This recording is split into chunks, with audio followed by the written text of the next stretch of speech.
I told some of you last Thursday of the principles of the time machine, and showed you the actual thing itself, incomplete in the workshop.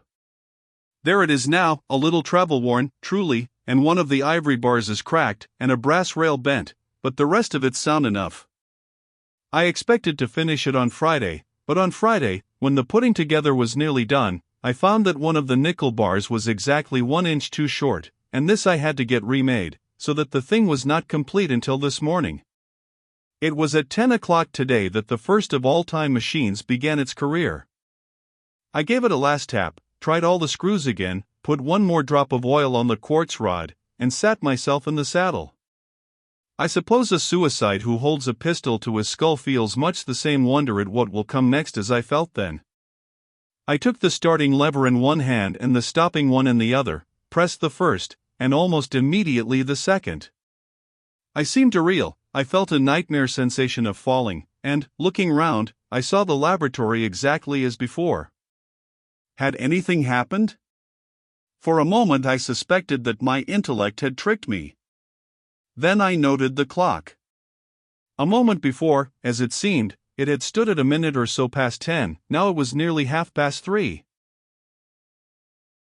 I drew a breath, set my teeth, gripped the starting lever with both hands, and went off with a thud.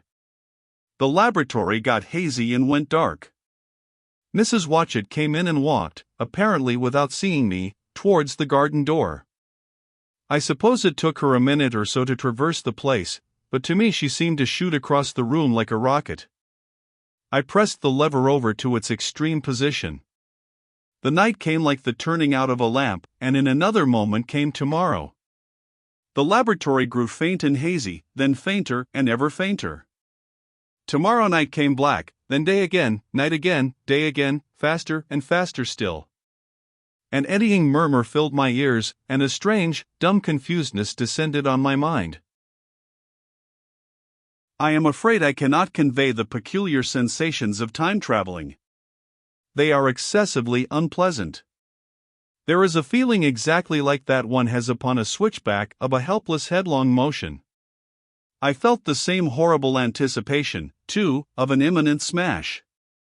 As I put on pace, night followed day like the flapping of a black wing.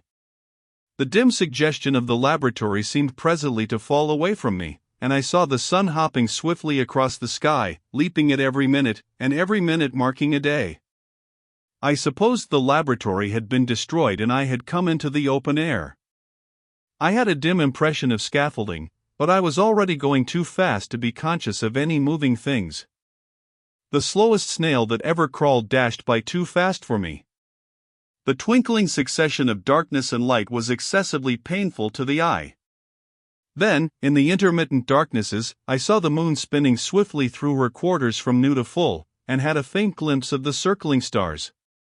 Presently, as I went on, still gaining velocity, the palpitation of night and day merged into one continuous grayness. The sky took on a wonderful deepness of blue, a splendid luminous color like that of early twilight. The jerking sun became a streak of fire, a brilliant arch, in space, the moon a fainter fluctuating band, and I could see nothing of the stars, save now and then a brighter circle flickering in the blue. The landscape was misty and vague. I was still on the hillside upon which this house now stands, and the shoulder rose above me gray and dim. I saw trees growing and changing like puffs of vapor, now brown, now green. They grew, spread, shivered, and passed away. I saw huge buildings rise up faint and fair, and pass like dreams. The whole surface of the earth seemed changed, melting and flowing under my eyes. The little hands upon the dials that registered my speed raced round faster and faster.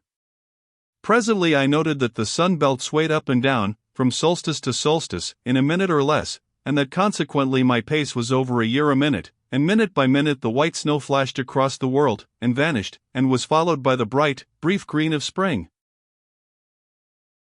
The unpleasant sensations of the start were less poignant now. They merged at last into a kind of hysterical exhilaration.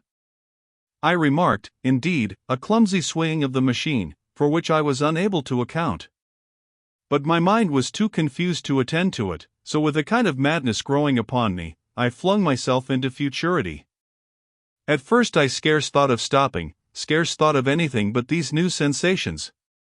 But presently a fresh series of impressions grew up in my mind, a certain curiosity and therewith a certain dread, until at last they took complete possession of me. What strange developments of humanity, what wonderful advances upon our rudimentary civilization, I thought, might not appear when I came to look nearly into the dim elusive world that raced and fluctuated before my eyes. I saw great and splendid architecture rising about me, more massive than any buildings of our own time, and yet, as it seemed, built of glimmer and mist. I saw a richer green flow up the hillside, and remain there, without any wintry intermission. Even through the veil of my confusion the earth seemed very fair. And so my mind came round to the business of stopping. The peculiar risk lay in the possibility of my finding some substance in the space which I, or the machine, occupied. So long as I traveled at a high velocity through time, this scarcely mattered. I was, so to speak, attenuated, was slipping like a vapor through the interstices of intervening substances.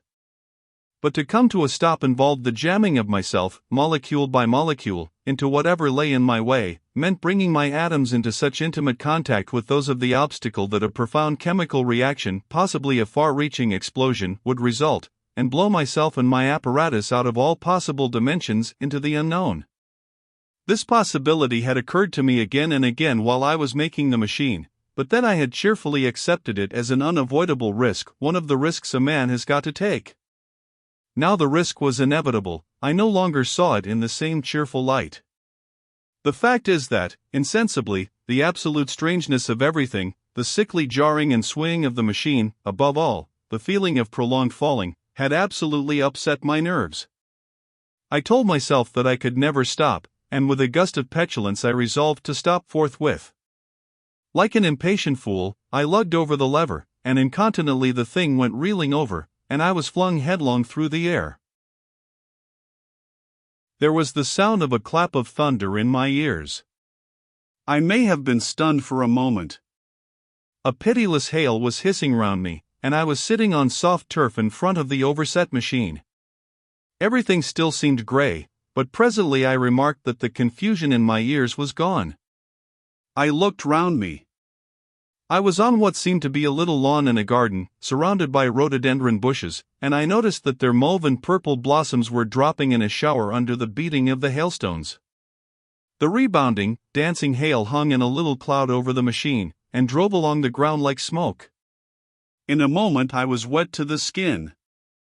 "Fine hospitality," said I, "to a man who has traveled innumerable years to see you."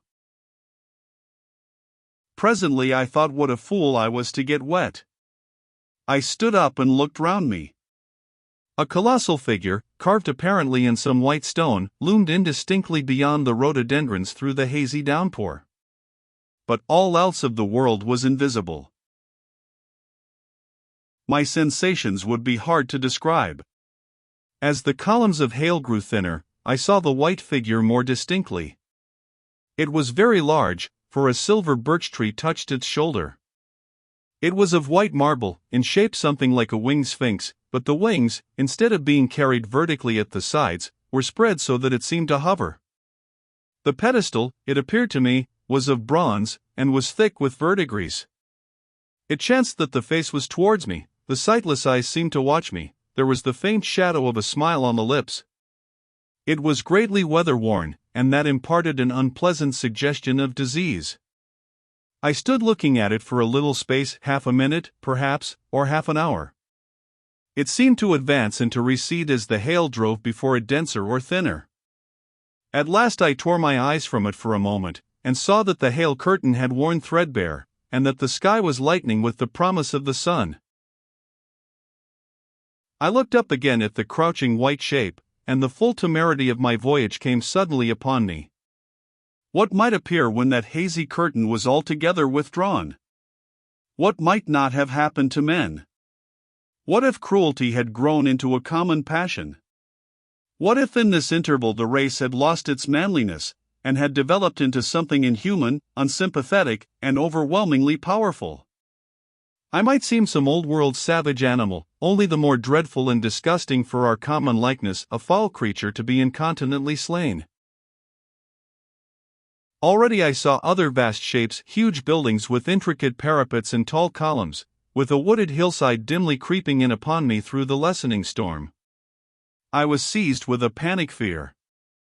I turned frantically to the time machine and strove hard to readjust it. As I did so, the shafts of the sun smote through the thunderstorm.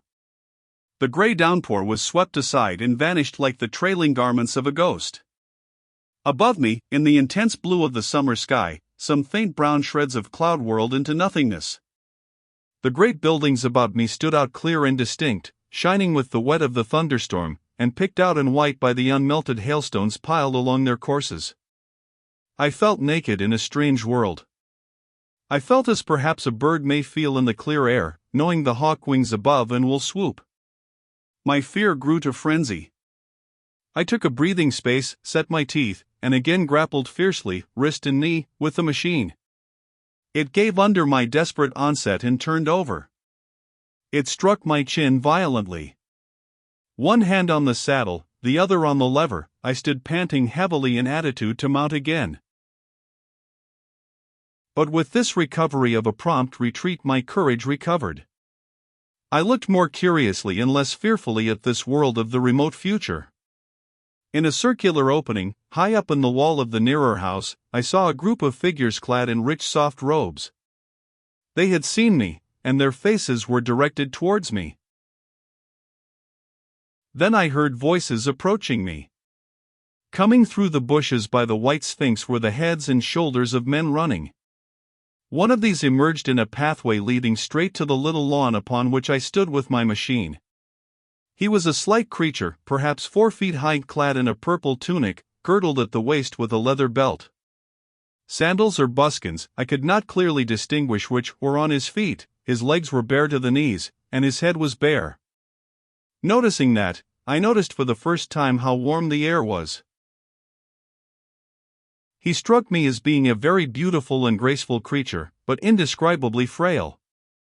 His flushed face reminded me of the more beautiful kind of consumptive, that hectic beauty of which we used to hear so much. At the sight of him I suddenly regained confidence. I took my hands from the machine.